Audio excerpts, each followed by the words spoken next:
Hey guys, today we're going to talk about these boxes. Everybody knows them. We see them on Amazon all the time. And yes, it is a flexible plastic box. Has a door. They latch pretty tight closed. It's a snapshot. It's great. Let's show how to build this thing, right? Because we keep ordering them. I keep seeing bad reviews for them, but I think people just aren't understanding how to put this thing perfectly together. Also going to show you how to take this thing apart. There are tabs on each side of these boxes, so no matter what, you can always break this thing down. You got to push the tab in, simply push up. One of these sides will go first, and then it's much easier to get the other side up. See? Perfect. Little black flat back. You can do the same thing to the door. You just open this, push down,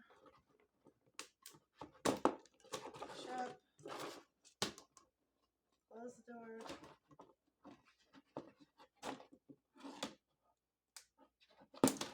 push down. Now you're back to your basic square. This comes flat in the box like this. So these are just plastic. What is the most important part are these tabs right here. We don't talk about these tabs. They must be folded down tight. Each one. So when you're looking at those tabs, you see that it is folded in pretty tight. You can see that one. It is folded in. So now what you're going to do is make sure you got a square. No matter how you shape it, it needs to be this perfect square. Otherwise, it will not go into the frame. Door first. So we want to make sure all our parts are going together right. How does this go for me? I make sure this white line, you can see that white line in there, it's thicker. I make sure that's always on the right side of me. So when I'm putting on my door, the hinges are on the left side. Now what you're doing here is further back so you can see the table. What you're doing here is you're taking one corner. This is where it all gets messed up most of the time. One corner has to tilt, snap, you hear the click. Then you're able to push the other corner down. Snap it in. There you go, you got your door.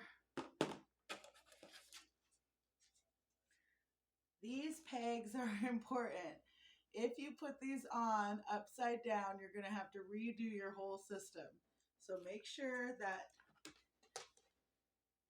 these pegs that are already facing one way also have their friends facing that way too.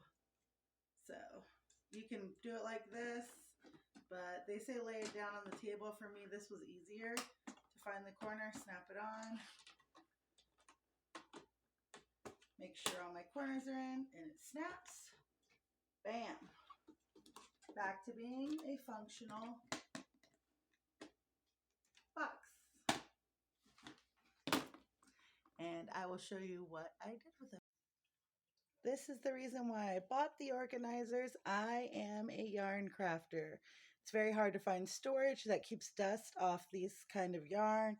Some of these really pick it up, and so cleaning that stuff is a nightmare when you're just trying to work with it. So I decided this was the best solution for me. It goes all the way up to a 15 stack, but it can hold quite a bit of yarn. You can see on the side there's quite a bit of yarn in there. I had another tower too that I use that also has supplies up top. This was a slightly larger one, and it holds my larger cakes. So it really just depends on the size you choose. This one also goes all the way down to the floor. And it's a great way to help me get organized because I was tired of having that big mess everywhere. And now I have my yarn room. So now I have organization to my mayhem.